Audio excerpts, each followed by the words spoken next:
Hey, Sue, now the congressional role in the JCPOA. Congress does have a role in any international agreement proffered by a president. It's called the Treaty Clause of the United States Constitution. However, the Obama-Iran nuke deal was never submitted to Congress as a treaty.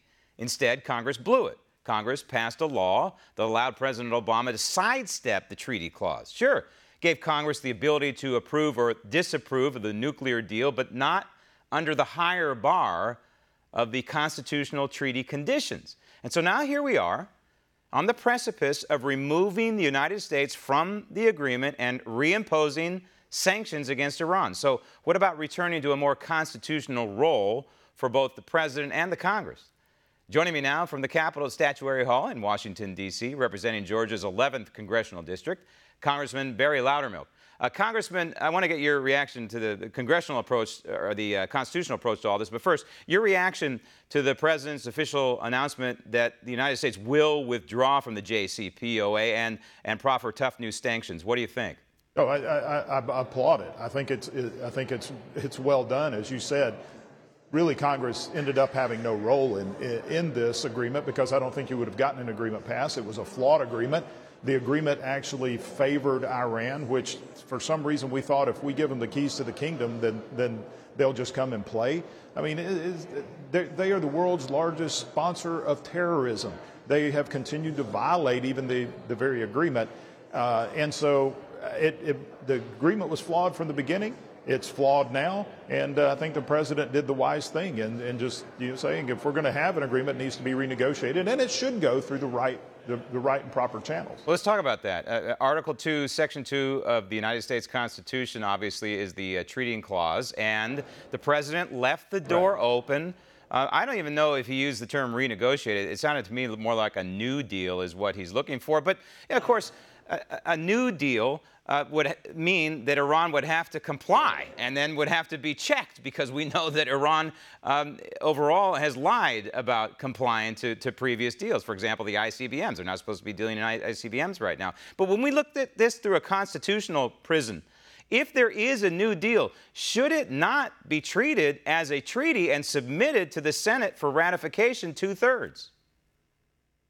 Well, I think that's something that we need to have that constitutional discussion because this was treated before more like a trade negotiation, not a treaty. The problem is, let's walk through, if it had passed as a treaty, you wouldn't be able to back out of it right now. And so this is one of those things that we need to have an honest-to-goodness discussion from the constitutional standpoint, is something such as basically trade sanctions, of whether you have them and what level, does that elevate to the level of a treaty? Because in a lot of cases, treaties are nearly impossible to get out of politically. And so in this case, we should have never done it to start with, but it turned out to be a good thing it wasn't a treaty because this president was able to just undo it. But you're exactly right, is that we need to have that conversation. Is this something that needs to elevate to the level of a permanent treaty with the other nations? Well, and I don't think it would pass if we did do that. Congress has got to be ready here, right? I mean, Iran is now painted into a geopolitical corner, and you don't know exactly how they're going to react to this. First, to Israel announcing last week that they have proof that indeed Iran was going after nuclear weapons, and now you have the President of the United States saying, hey, we're done, and then we don't know exactly how our allies are going to react. They could be dropping out too. When you're boxed in like this, you never know how a terrorist regime like this will react. So is Congress ready for any plausible scenario? I think we can be very quickly. I mean, this is something that we've known. The majority of Congress was opposed to the deal when it first came out. This is what we predicted would happen. They would continually violate the sanctions because they are pursuing a nuclear weapon. Everyone knows this. Yep. And it almost made me laugh when Iran said that what the president did was illegal. That's coming from the largest sponsor of terrorism in the world. I mean, come on. And look, our allied nations, it doesn't surprise me that they're opposed to what the president did because they're not number one or number two on the target list by Iran. You know, they're looking more economically.